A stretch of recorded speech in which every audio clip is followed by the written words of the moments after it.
Labrīt, draugi! 9. iemesls, kāpēc Inkrūzis ir sapņu bizness, mums nav fiziska produkta. Lūk, burtnīca, tas ir fizisks produkts.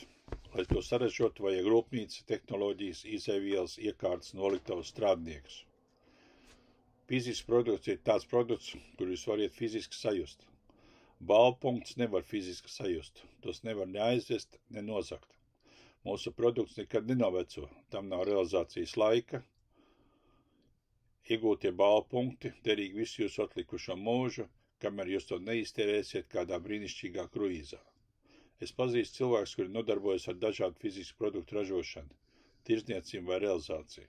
Lai nopirkto produktu nogādātu no vienas valsts uz otru, ir jāievēro dažādi valsts likumi, regulas, muitas noteikumi un transports.